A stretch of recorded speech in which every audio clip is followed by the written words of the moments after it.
back to the channel, and today a quick review for this. This is Powers and Thrones by Dan Jones, the famous historian and celebrity over here in the UK. This is a signed and special edition of the book where you've got kind of some interviews and stuff with the author in the back.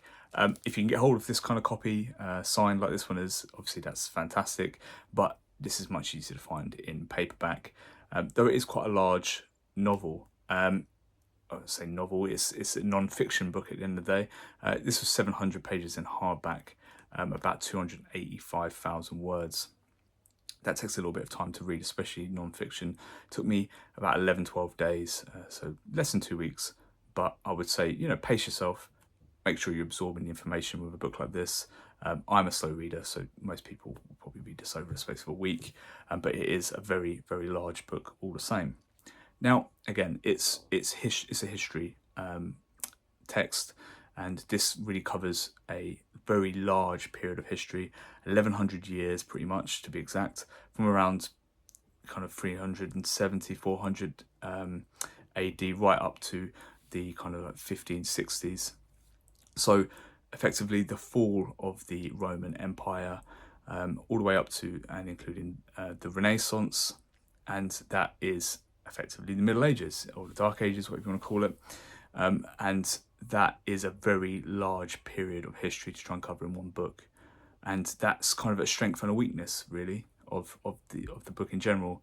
Yeah, it does touch quite heavily on the fall of the Roman Empire. Like I say, it does start all the way back in about 370 AD, and it does go quite deep into the Renaissance, all the way as far as 1560. I think maybe even up to 1570. So there's a lot in here. What you don't get, it won't touch a lot on kind of China, Japan and Mayan powers of the time. It deals with the empires, the dynasties and rulers of effectively Europe, North Africa, India and Western Asia. And that is kind of its wheelhouse. It will divide all these up into themed chapters, but those themed chapters will also cover different periods of time. So, some chapters will talk about, what effectively was like art like and trade like and religion like and things of that nature, as well as looking at, the coming of certain powers, Byzantine Empire, for instance.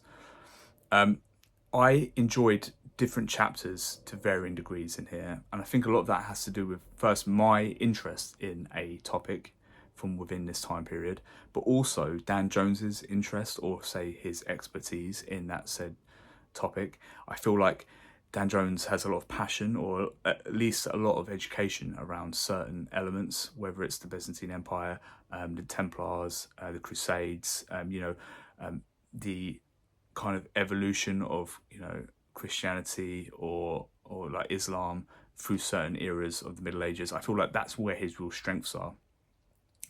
And you will find yourself like, really being taught something when Dan Jones goes into like serious depth of detail around certain subjects, but then he may gloss over certain other large aspects of the era, and that will create an inconsistency in your enjoyment, or it did in mine.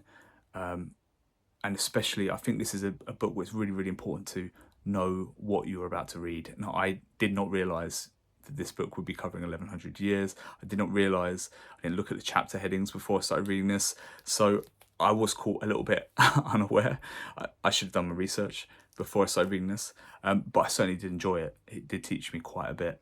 I would say this is, it taught me as much as it entertained me. I certainly enjoyed it. I think it's a very worthwhile read, but it may, on certain subjects, it may not teach you anything because you may already know those elements of the history, and in certain places it might teach you a lot.